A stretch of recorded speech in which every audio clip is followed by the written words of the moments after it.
일단 오늘 첫 번째로 얘기해 볼 부분은 시티의 클럽 월드컵 마무리. 그러니까 제가 예상한 것보다는 맨시티가 좀 빨리 마무리를 하게 되었습니다. 그리고 아릴날은 또 생각보다 강력했다. 진짜 웬만한 유럽 팀보다 멤버가 좋았던 것 같은데 이제 시티가 아릴날한테 일격을 당했죠. 그리고 이 경기를 보면서 또 많은 생각이 들기도 했고, 또 아릴날 경기뿐만 아니라 시티가 여태까지 조별리그 거치면서 총 4경기 정도 했잖아요.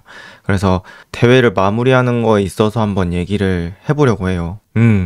맞아요. 칸셀루 더비라고도 부를 수 있겠죠? 근데 또 칸셀루가 결정적인 어시스트도 했으니까 시티 입장에서도 상금을 누적하기에 아주 적합한 대회였는데 어쨌든 아릴라르에게 그렇게 무너지게 되었고, 일단 맨시티가 이번 대회로 얻은 상금이 3,780만 파운드라고 합니다. 704억.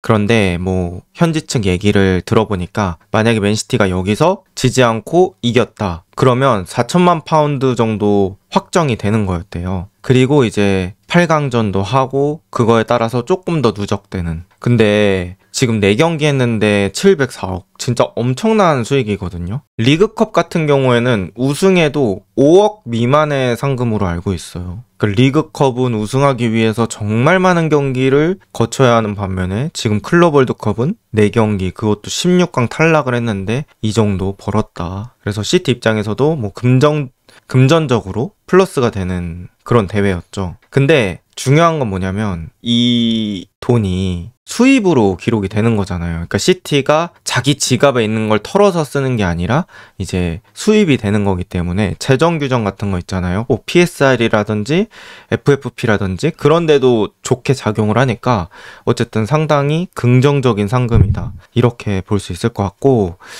저는 이제 대회 내에서 골키퍼 문제를 또 깊게 생각을 해봤어요. 에데르송이 사실 이제는 뭐 맨체스터 시티에서 정리해야 되는 자원이 아닐까라는 생각을 하는데, 아직까지는 뭐 시티가 골키퍼에 대해서 적극적으로 얘기가 나오고 있는 게 아니라서 시티가 이제 클럽 월드컵 끝나고 프리시즌 시작하기 전에 그 휴식기 내지는 정비하는 시간을 가질 텐데 그때 골키퍼에 대해서 좀 대책을 세워야 되지 않을까라는 생각이 들었습니다. 사실 맨체스터 시티가 이제 다음 시즌에도 프리미어리그 강력한 우승 후보 3팀 중에 하나로 뽑히잖아요. 리버풀, 맨시티, 아스날, 이렇게 볼 수 있을 것 같은데 이 3개의 팀 중에서는 진짜 압도적으로 골키퍼 라인이 약하죠. 그러니까 뭐 여러 가지 있겠지만 최근에도 모든 대회를 봤을 때 여러분들도 아시다시피 골키퍼가 결국에는 선방이 중요하다는 것들이 계속해서 입증이 되잖아요. 뭐 제가 기억나는 경기로는 파리 생제르맹 원정을 떠난 리버풀, 그때 알리송이 뭐 10몇 개인가? 그렇게 막아서 무실점으로 버티다가 마지막에 리버풀이 골 넣어서 원정에서 승리한 다음에 안필드로 넘어왔잖아요. 또 안필드로 넘어와서는 돈나룸마가 PK 2개 막아가지고 또 올라가고, 그리고 돈나룸마는 아스톤빌라랑 할 때도 잘했고 아스날 4강전에서도 돈나룸마가 자기네 홈에서 할 때 엄청 막았잖아요. 그런 것들 보면은 이제 골키퍼는 결국에 돌고 돌아 이제 세이브 능력이다.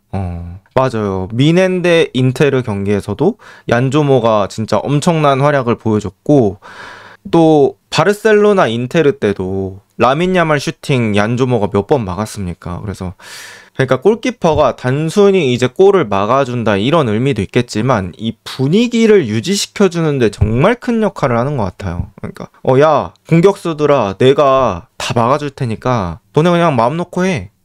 그런 식으로 얘기할 수 있는 근거가 되는 뭐 여러 가지 것들로 이제 플러스를 주고, 수비진한테도 어떻게 보면 되게 자신감을 심어주는 거거든요. 예를 들어서 수비진이 뭐 니어포스트, 파포스트 다 막을 수는 없잖아요. 그래서 자기가 어느 정도 각도를 잠가주면 골키퍼한테 나머지 각은 맡기는 거죠. 그런 식으로 이제 수비수한테도 골키퍼가 잘 막는다고 했을 때는 플러스를 가져다 줄 수 있는데, 이런 골키퍼가 먹힐 건 다 먹힌다. 이거는 이제 시티 입장에서는 되게 고민이 많을 것 같아요.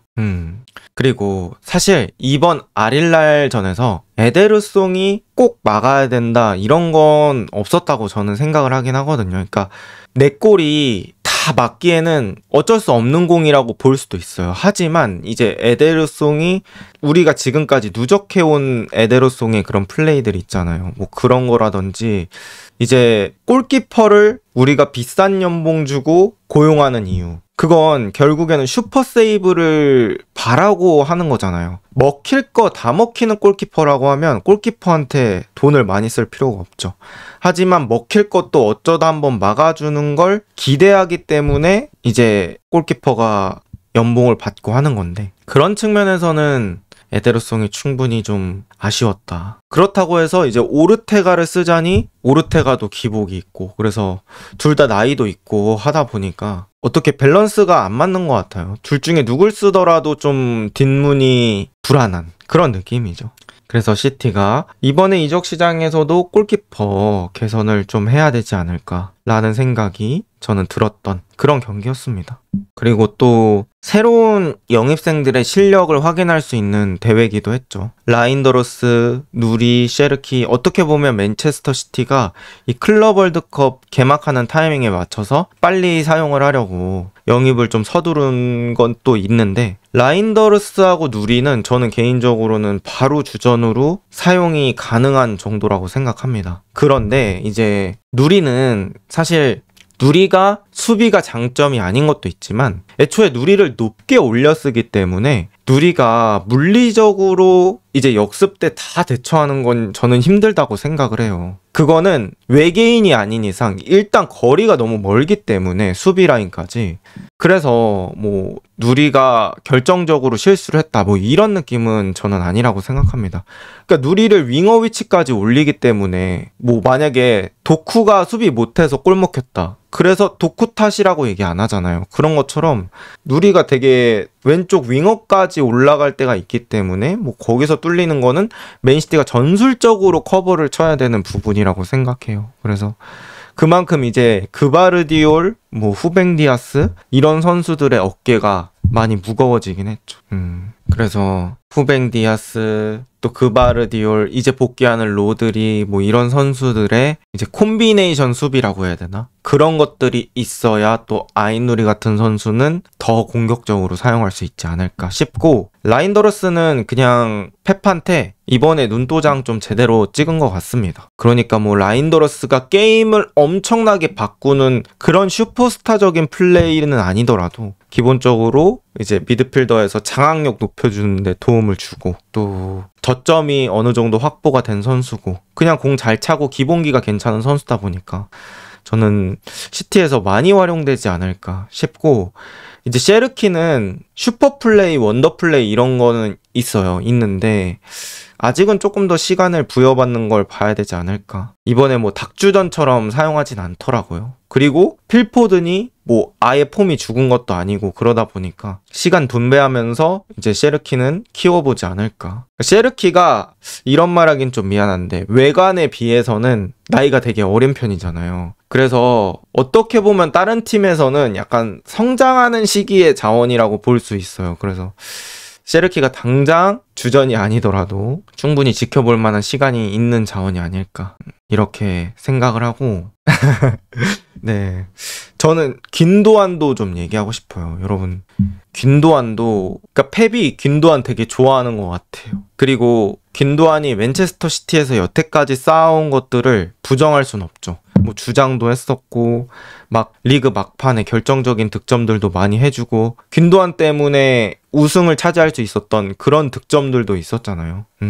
그렇긴 한데 이제 냉정하게 우리가 성과주의적인 측면, 팀적인 측면으로 봤을 때는 이제 균도안도 진지하게 생각을 해봐야 된다. 그러니까 뭐 팀에서 내보내라는 게 아니라 출전 시간에 대해서는 정말 고민을 해야 되는 타이밍이 아닌가. 그러니까 이번에 대회 4경기 제가 보면서 시티가 눌러놓고 할 수 있는 팀들 있잖아요. 뭐 위다드였나? 알 아인이라든지 위다드 뭐 이런 팀이랑 할 때는 균도안 같은 선수 충분히 이제 아직까지도 활용 가치가 있다 이렇게 느꼈어요. 왜냐면은 축구력이 있으니까. 그러니까 체력 소모를 많이 하지 않아도 되는 그런 경기 양상에서는 균도안 같은 선수 아직까지도 충분히 가능하다 느꼈는데, 이제 전환이 반복되는, 그리고 상대팀이 조금이라도 역습을 잘 만들어내는 팀이라고 했을 때는 이제 리커버리 하는데 체력을 많이 소모해야 되잖아요.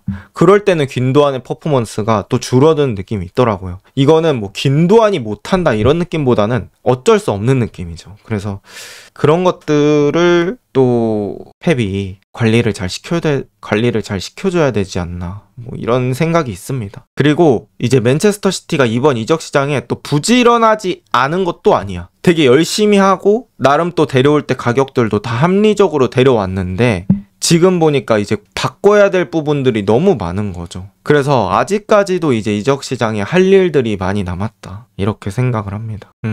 멤버도 지금 좋죠. 멤버 지금 좋고, 한 가지 이제 좀 걱정해야 되는 부분은 이제 센터백 라인인데, 이제 센터백 라인은 후사노프, 그 다음에 헤이즈 이런 선수들 데려왔는데 그 친구들이 어떻게 성장하는지가 중요하겠죠. 그러니까 아예 다음 세대로 생각한 것 같은데, 그러니까 형님들 라인이랑 그 후사노프 라인이랑 그 중간에가 좀 부족한 느낌이야. 그 중간 라인을 그바르디올이라고 볼 수 있을 것 같은데, 거기가 이제 허리 라인, 그러니까 전성기 라인이 이제 뭐 그바르디올 정도밖에 없어가지고, 미드필더는 이제 그 휴식기 동안 고민을 좀 많이 해볼 것 같아요. 정리라든지 아니면 이제 펩이 주전으로 쓸 선수들을 골라내지 않을까 싶습니다. 일단 겨울에 데려온 니코 곤잘레스 같은 선수 있잖아요. 그 선수를 펩이 어느 정도 위치로 인식하고 있는지를 잘 모르겠어요. 그러니까 팀의 주축으로 생각하는 건지 아니면은 스쿼드 외자원으로 생각을 하는 건지.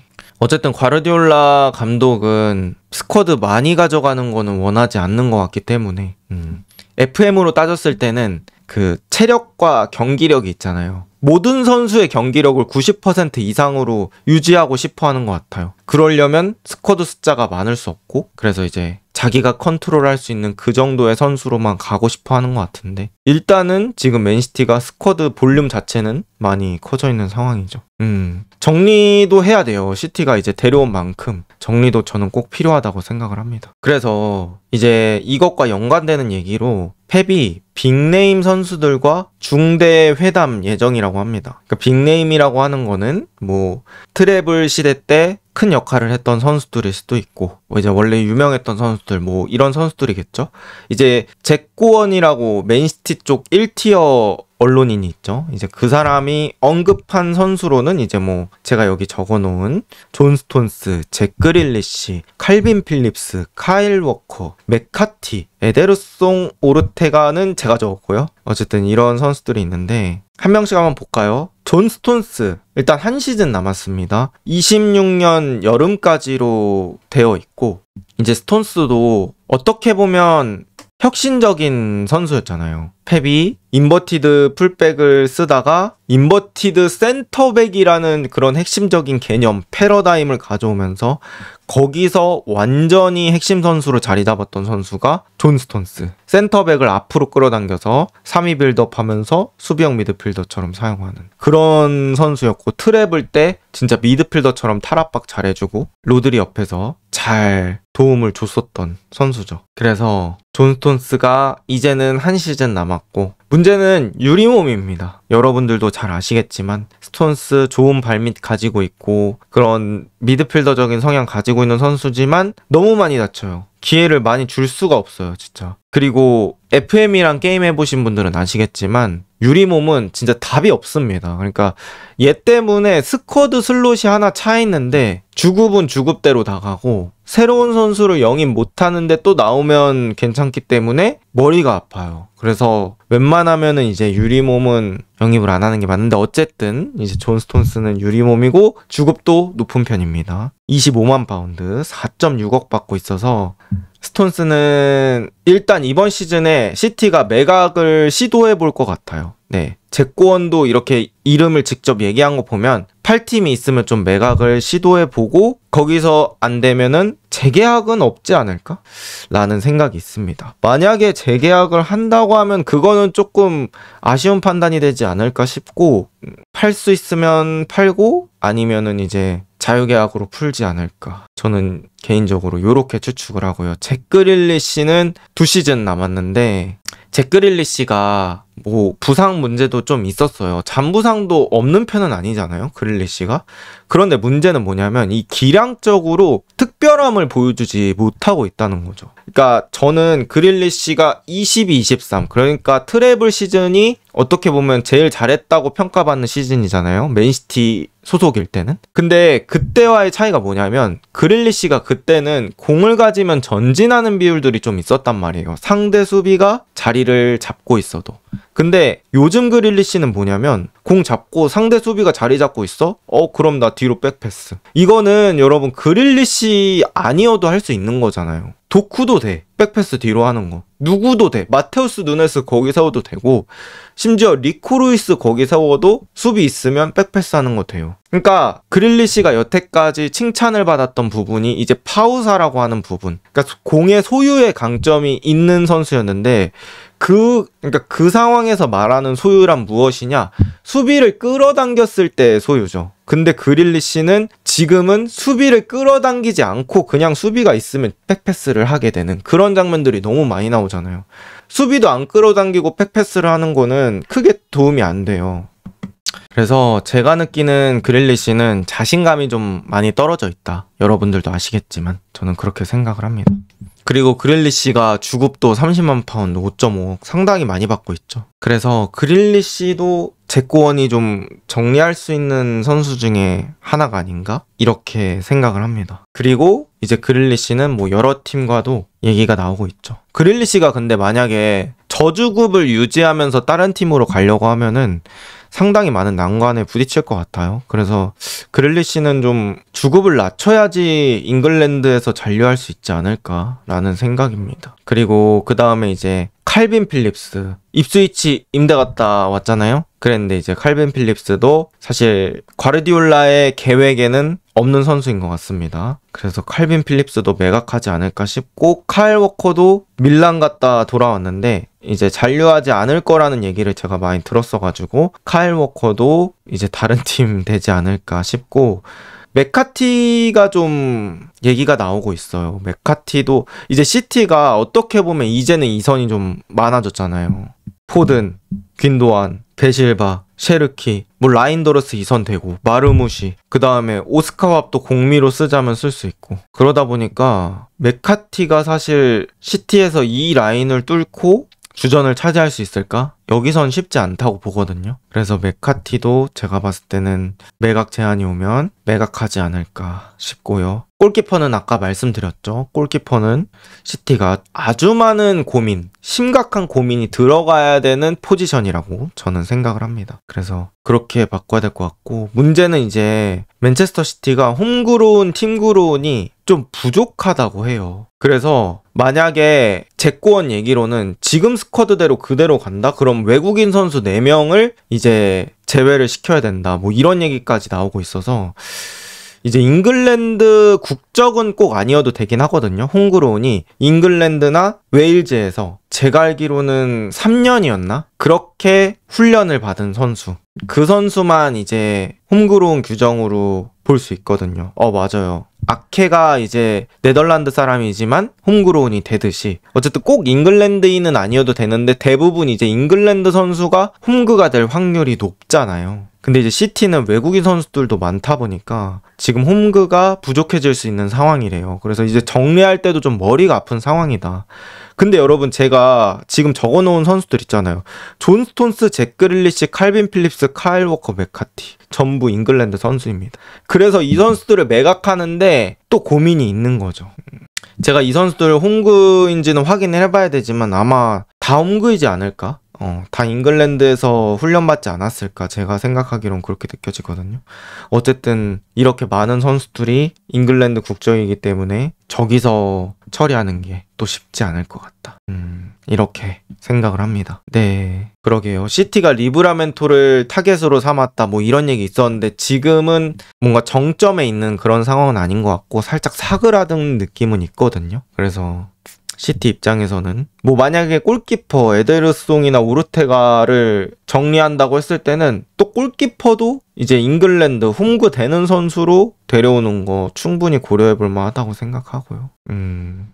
그래서 이제 시티가 오른쪽 풀백을 어떻게 가려는지도 또 중요할 것 같아요. 마테우스 누네스를 플랜 A로 삼을 것인지 내지는 이제 오른쪽에 아칸지 같은 선수 두면서 아이누리를 올려 쓰는 비대칭으로 쓸 건지 뭐 이런 생각들을 좀 해봐야 될 것 같거든요. 근데 제가 생각했을 때는 어느 하나 고집하진 않을 것 같고 좀 번갈아 가면서 쓸 것 같은 느낌이 들어요. 이제 과르디올라가 플랜 A가 있긴 하지만 거기서도 약간씩 변주를 주는 감독이잖아요. 그래서 막 명확히 어떤 걸로 하지 않을 것 같은 느낌 들고 어쨌든 시티 입장에서도 장기적으로 보면은 전형적인 우풀백은 필요하긴 합니다. 네, 저도 그거에는 동의하는 바고요. 이제 호드리구 얘기 좀 해볼게요. 호드리구가 레알 마드리드에서 입지가 줄어들고 있다고 저는 봐도 맞는 것 같아요. 일단 클럽 월드컵에서 4경기 중에 선발 1번 나왔고요. 벤치 3번입니다. 그리고 교체 출전 시간까지 다 합해도 대회 총 88분을 뛰었어요. 90분이라고 가정하면 냉정하게 360분이잖아요. 근데 이제 풀로 90분도 못 채운 거죠. 4경기 동안. 그래서 이제 호드리구가 레알 마드리드에서는 지금까지 경기로만 봤을 때는 알론소 체제에서는 주전이 밀린 게 맞다라고 봐야 될 것 같아요.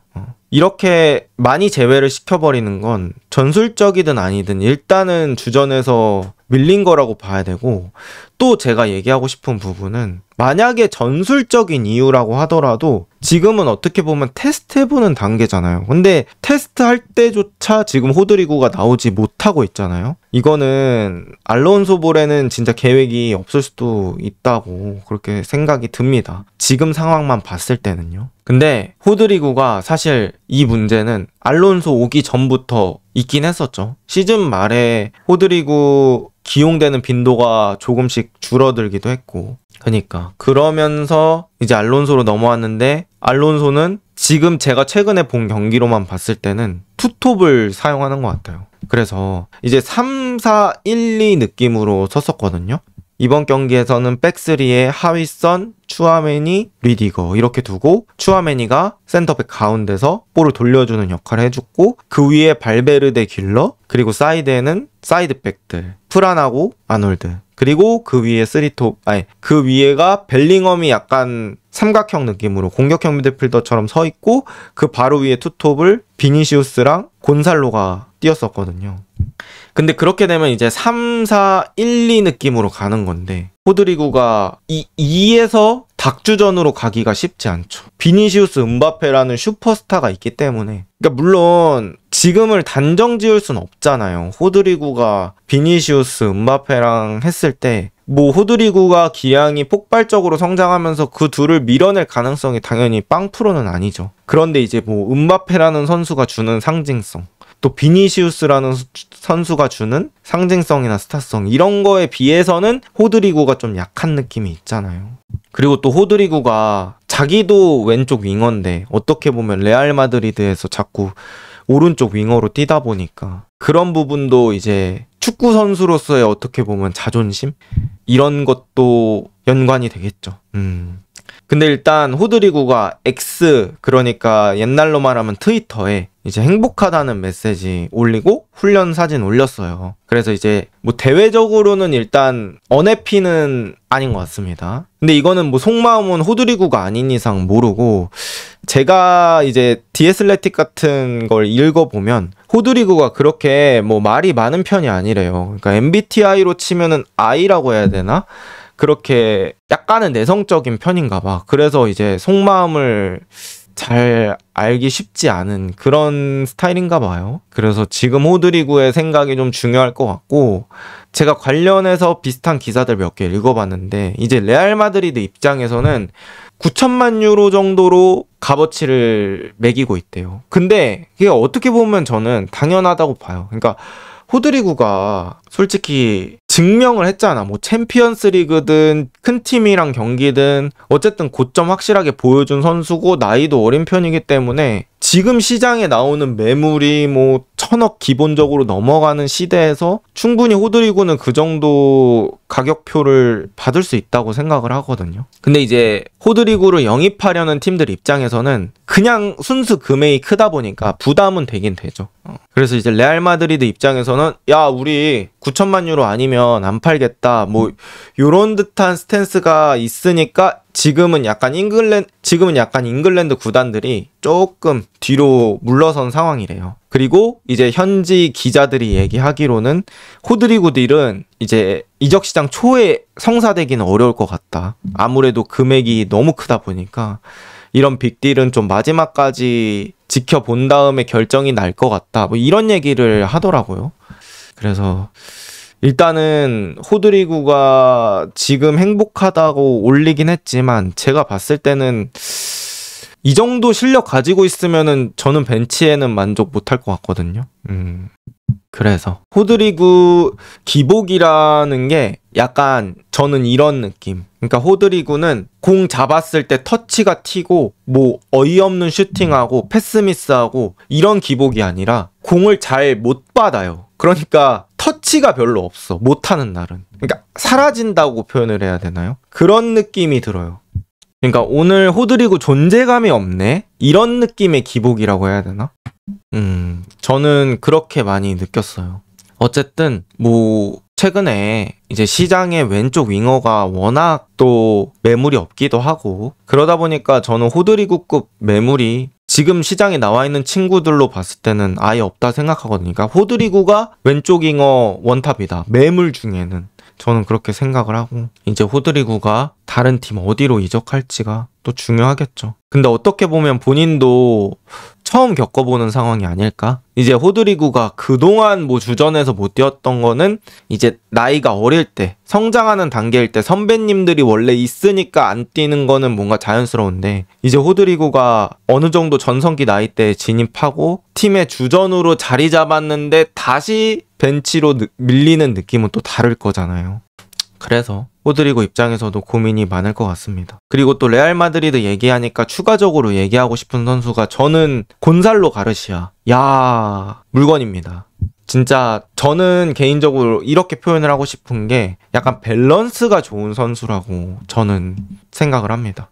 그러니까 딱히 모자란 부분이 없다고 해야 될까? 그러니까 육각형의 크기는 아직 키워야 될 것 같긴 한데, 저는 충분히 그 육각형의 자질을 가지고 있다고 생각해요. 패스도 그렇고 또 그냥 공격 흐름을 이해하는 것들? 그러니까 우리 팀이 저쪽에서 패스 돌리고 있을 땐 내가 어디서 움직여야겠다, 아니면 지금 상황에서는 내가 침투를 하는 게 맞는지 빠지는 게 맞는지, 뭐 그런 것들. 그리고 자기가 굳이 골 안 넣어도 동료가 좋은 위치에 있으면은 거기서 양보할 수 있는 그런 것들. 그러니까 군더더기가 별로 없어요. 그러니까 어린 선수들은 약간 그런 때 있거든요. 그러니까 고점이 엄청나. 하지만 이제 플레이에 군더더기가 덕지덕지 붙어있는 선수들이 있어요. 아, 이 장면은 좀 오바 같은데? 아, 이 장면은 너무 볼을 끌었는데? 뭐 이런 느낌이 드는 어린 선수가 있다고 하면, 이 친구는 어렸을 때부터 뭔가 그런 군더더기가 다 사라진 채로 플레이를 하는 느낌? 최근에도 결승골 넣었잖아요. 이번에 경기할 때. 헤더도 점프할 때 타점이랑 딱 맞추는 거랑, 그게 저는 어떻게 보면 탄탄한 기본기에서 나오는 거라고 생각하거든요.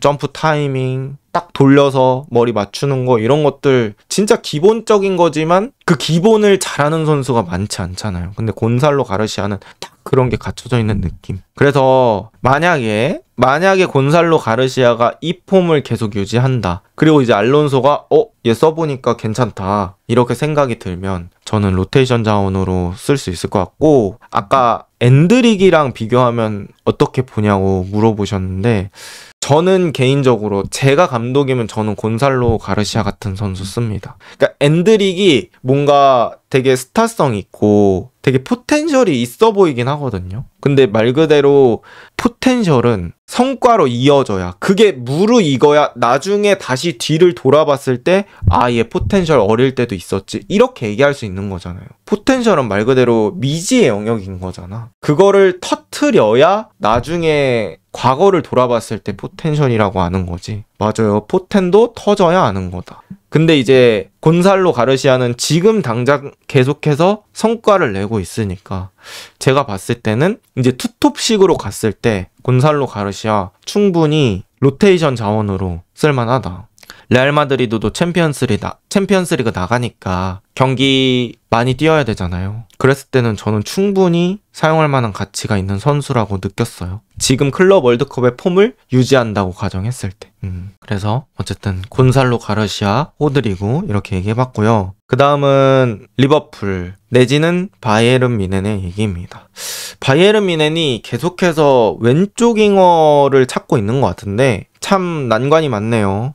뭐 레앙도 얘기 나왔었고, 미토마, 뭐 니코 윌리엄스, 지금은 이제 루이스 디아스 얘기했던 것 같은데 이제 로마노, 사미 목벨 이렇게 연관지어서 얘기를 했을 때 이제 리버풀이 루이스 디아스에 대한 뮌헨의 관심을 딱 차단을 했대요. 그래서 리버풀은 루이스 디아스를 팔 의사가 전혀 없다.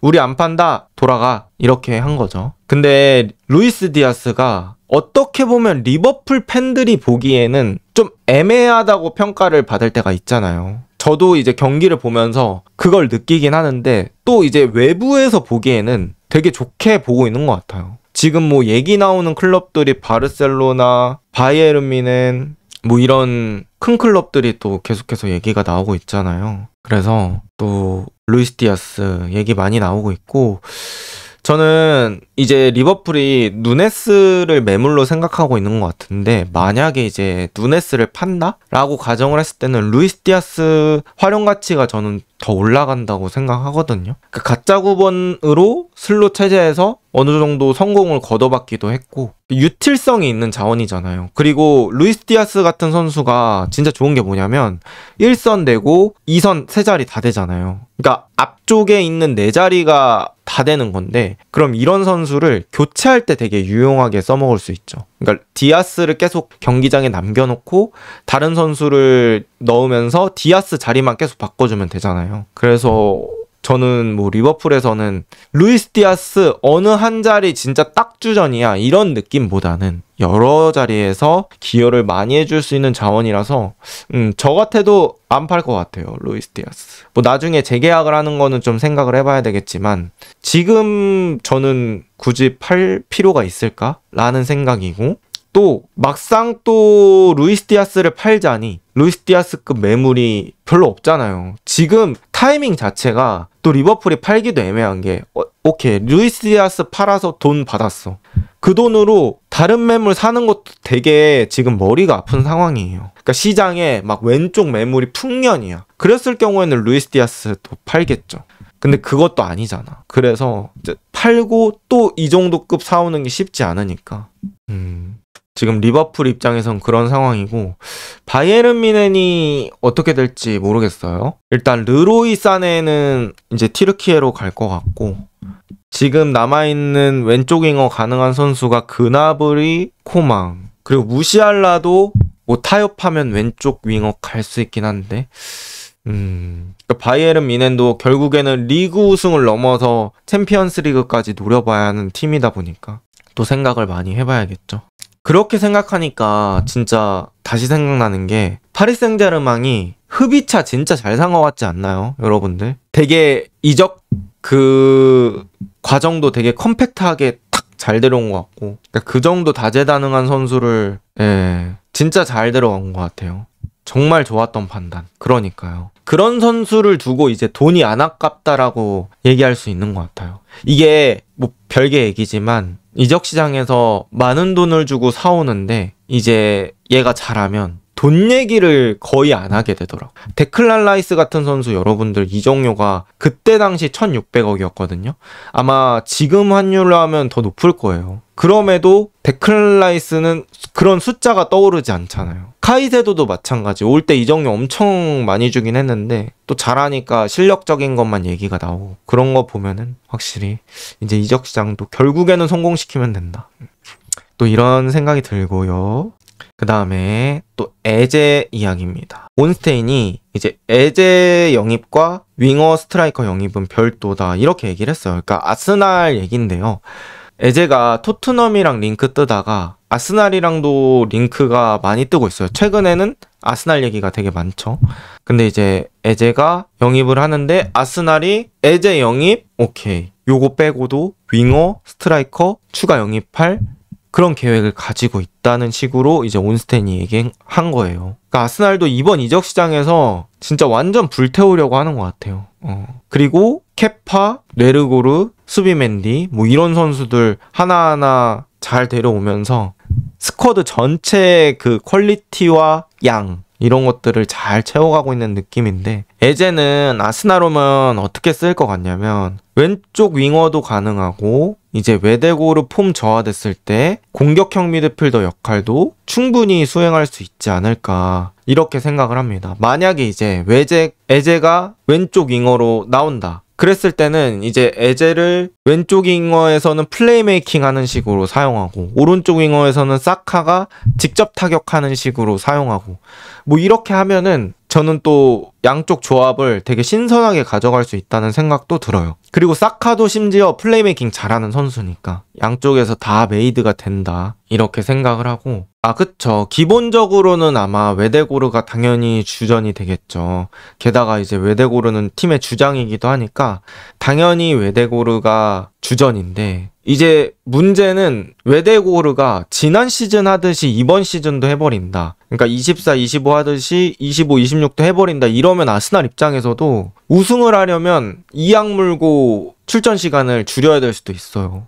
만약에 그렇게 해서 에제를 사용한다고 했을 때는 에제 좌잘라 그 다음에 오른쪽에 라이스 배치하고 그 아래 수비 맨디 배치하는 그림도 아예 배제할 수는 없다. 뭐 이렇게 볼 수도 있고요. 중요한 거는 아르테타의 성향이라고 봐요. 지금 에제가 6,800만 파운드, 우리 돈 1,267억 정도의 바이아웃이 있다는 얘기가 나오고 있는데 오케이, 저 돈 주고 영입을 했어. 그러면 아르테타가 그거에 대해서 로테이션을 열심히 돌릴 생각이 있냐는 거죠. 서브로 이 정도 돈 주고 사는 거는 그거는 너무 과한 투자라고 생각을 하고 맞아요. 그리고 아르테타 입장에서는 주전 의존도를 좀 줄여야 돼. 다른 게 아니라 주전 의존도를 줄이지 못하면 결국에 중요한 순간에 부상을 당하게 되잖아요. 이번 시즌이 딱 그랬잖아. 사카, 하베르츠, 제주스 공격진에서 갑자기 부상당하면서 그래가지고 그런 상황에서 물론 메리노라는 선수를 발견하긴 했지만 맞아요. 마갈량이스 부상도 있고 그랬잖아요. 그래서 그런 것들이 있다 보니까 이제 아르테타가 에제를 데려오면 또 어느 정도로 빈도로 사용을 할지 그런 것도 좀 생각을 해봐야 될 것 같습니다. 에제 개인적으로는 아스날 합류에 긍정적이라고 해요. 그래서 에제는 이제 어느 정도 설득이 된 상태고 크리스탈 팰리스랑 돈 얘기를 좀 해야 될 것 같습니다. 근데 뭐 저에게 의견을 묻는다면 지금 당장 에제 딜에 집중하기보다는 뭐 원래 얘기 나왔던 좌윙이나 스트라이커 자원을 더 빠르게 가는 것도 나쁘지 않을까 이렇게 생각을 합니다. 그리고 아스날이 또 관심을 가지고 있는 선수가 있습니다. 바로 마두에케입니다. 이제 맨로라고 첼시 쪽 1티어죠. 그 언론인이 얘기한 게 아스날이 마두에케에게 진지한 관심을 가지고 있다. 마두에케에게 제안이 온다고 하면 첼시가 막지는 않을 거다 이렇게 얘기가 나오고 있어요. 첼시가 일단 최근에 2명의 빅딜이 있었죠. 기튼스 있었고 주앙 페드로 있었습니다. 그래서 또 에스테방 윌리안에 페드로 네투까지 하면 일단 2선 자원 4명이에요. 그래서 이제 스쿼드 자원이 4명이 되고 거기다 타이릭 조지라는 선수까지 하면 윙어가 5명이 됩니다. 마두에케까지 하면 6명인데 그러면 사실 사이드 윙어가 약간은 포화가 되는 상태가 돼요. 그랬을 경우에는 첼시 입장에서도 팔 요인은 충분히 있다. 가격만 잘 쳐주면. 그리고 마두에케가 이번 시즌에서는 왼쪽 윙어로도 꽤 나오면서 아스날이 원하는 왼쪽 윙어 자리에서도 뛸 수 있습니다. 또 왼쪽 윙어 주전을 하지 않더라도 사카의 서브로도 충분히 활용될 수 있는 자원이기 때문에 아스날 입장에서도 마두에케 나이도 괜찮고 데려올 만하다고 보거든요. 근데 이제 중요한 건 가격이겠죠. 얼마 정도가 적당한가요? 지금 얘기 나오고 있는 거는 5,500만 파운드로 얘기가 나오고 있는데 지금 5,500만 파운드면 우리 돈으로는 1,000억 이제 넘고요. 근데 이제 저는 항상 파운드로 얘기를 하는 게 뭐랄까 우리나라 환율은 때에 따라서 너무 다르기 때문에 그 파운드가 편한 것 같아요. 그래서 5,500만 파운드 정도 얘기 나오고 있는데 아까 말씀드렸던 것처럼 에제랑 조금 비슷한 딜레마가 있는 거예요. 마두에케를 지금 데려왔을 때 닭주전으로 생각하는 것 같진 않거든요. 근데 또 이 정도 많은 돈을 태우려나 이런 생각이 있죠. 만약에 아스날이 이적 시장 종료됐는데 마두에케랑 에제 이렇게 2명 영입했다. 이러면 살짝 애매해지는 거거든요. 뭐랄까 이게 스쿼드는 좀 채워지긴 했는데 완벽히 우승을 위해서 출발할 기차인가? 그런 건 또 고개를 갸우뚱하게 되잖아요. 그래서 아스날 입장에서는 또 충분히 고민을 해야 되지 않나. 이게 제 생각이긴 한데 된다면 가능하다면 그냥 그 2개의 돈을 모아서 호드리고 사는 게 어떤가 라는 생각이 있습니다. 지금 저는 아스날 지금 중원으로만 딱 따져도 충분히 괜찮다고 봐요. 그리고 이제 은하네리 같은 선수도 사카 서브로 키우면은 저는 된다고 봐서 호드리구만 레알 마드리드를 떠날 마음이 있다면 일발장전하고 이제 호드리구한테 쏘는 게 낫지 않을까 이렇게 생각을 합니다. 에제는 왼쪽인 영입과 별개라 어차피 따로 사는 거 아닌가요? 맞아요. 맞긴 맞는데 에제를 산다고 해서 왼쪽인 건 포기하는 건 아닌데 어쨌든 한쪽에 돈을 쓰거나 집중을 하게 되면 또 그런 것도 분산이 저는 될 수 있다고 생각을 해서 그렇게 얘기를 했던 거고 세슈코 요케레스도 지금 엄청나게 혼돈의 상황입니다. 아스날이 세슈코 쪽으로 또 방향을 잡았다고 하다가 최근에 나오는 얘기들로는 또 세슈코 대신에 요케레스랑 얘기가 되고 있다고 막 이런 얘기가 나오고 있어요. 그래가지고 그 공격수 사가는 조금 시간이 지나야 될 것 같습니다. 소식 들어보니까 세슈코랑 이야기가 잘 안 되고 있다고 합니다. 그러니까요. 이거는 공신력이 높진 않긴 한데 제가 들은 그런 소식으로는 요케레스랑 개인끼리는 얘기가 됐다. 그래서 주급 어느 정도 정리하고 요케레스 설득이 돼가지고 그렇게 됐고 이제 위쪽에서 만나서 그거 결정하는 거 남았다. 이런 식으로 얘기가 나오는 데도 있어가지고 갑자기 또 물살이 그쪽으로 가는 게 아닌가 싶어요. 일단 사랑의 방향은 맞고 있긴 해요. 요케레스랑 아스날이. 베르타 단장이 아틀레티코 마드리드 때부터 그 요케레스를 되게 생각했다고 하는 얘기들이 많거든요. 그리고 이제 요케레스도 아스날 사랑하잖아요. 요케레스가 아스날 가고 싶다 이런 얘기가 있어가지고 다시 또 요케레스 쪽으로 가는 게 아닌가 이런 생각이 있습니다. 개인 소스 아니고요. 제가 읽었던 현지 측 기사입니다. 근데 이제 그거는 공신력이 높지 않으니까 이렇게 글로써 적으면서 가져온 건 아니고요. 어쨌든 그렇고 그리고 이제 세메뇨 얘긴데요. 세메뇨가 본머스랑 2030년까지 계약 연장을 했어요. 근데 세메뇨가 원래는 29년까지였거든요. 근데 이제 1년 더 연장을 했다고 합니다. 이 소식을 왜 들고 왔냐? 이제 토트넘이 세메뇨 얘기가 나왔었잖아요. 근데 이렇게 되면 살짝 멀어진 느낌이 있어요. 그리고 본머스가 세메뇨의 가치를 7천만 파운드로 평가를 했었대요. 우리 돈 1,303억. 그러다 보니까 이제 본머스 입장에서는 진짜 이 가격을 받아서 팔겠다 이런 느낌보다는 지키겠다는 스탠스가 있었던 것 같고 또 본머스가 하위선, 케르케즈 이런 선수들 이번 이적 시장에 팔았잖아요. 그래서 세메뇨만큼은 지키겠다 이런 느낌이 있는 것 같아요. 그리고 이게 이 계약의 세부적인 것까지는 제가 체크를 못하긴 했는데 이런 식으로 1년 연장하고 막 이적설 뜰 때 이렇게 재계약을 갑자기 하는 건 바이아웃이 추가될 수도 있는 거거든요. 만약에 본머스가 이제 세메뉴를 보낸다고 하더라도 이적료라도 받고 보낼 수 있게 뭐 그런 식으로 하는 경우도 있어가지고 그 세부적인 내용은 추가적으로 나오는 거 기다려봐야 될 수도 있습니다. 뭐 어쨌든 이제 뭐 만약에 바이아웃을 체결한다고 했을 때는 본머스가 싸게는 안 했을 거 아니에요. 그래서 세메뇨, 토트넘 요 딜은 살짝 멀어지는 느낌이 아닌가라는 생각이 좀 들고요.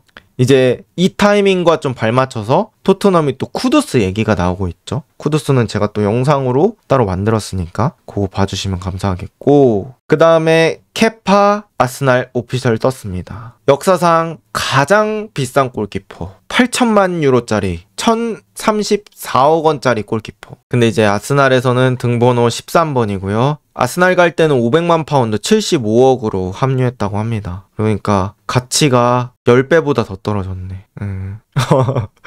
근데 일단은 아스날 주전을 라야로 할 거잖아요. 근데 라야의 서브라고 생각했을 때는 진짜 상당히 든든한 자원인 것 같고, 근데 아스날이 되게 골키퍼를 좀 경쟁시키려고 하는 그런 심리가 강한 것 같아요. 램즈데일 있었을 때도 라야 데려와가지고 경쟁시켜서 이제 굴러온 돌이 박힌 돌 빼냈잖아요. 물론 이제 케파가 나이가 좀 있어서 라야의 사례처럼 되지는 않겠지만, 그러니까 에밀리아노 마르티네즈 그때도 그랬고, 그래서 아스날의 전통인가? 어쨌든 세컨 키퍼를 강한 선수를 데려오는 게 전통인가? 라는 또 생각이 드는 그런 영입입니다. 케파 본머스에서도 잘했기 때문에 세컨 키퍼로는 뭐 더할 나위 없이 좋은 영입이라고 저는 생각을 하는데요. 케파가 어느 정도 상황이 돌아가는 걸 알 텐데 세컨 키퍼 자리도 만족하니까 온 거겠죠?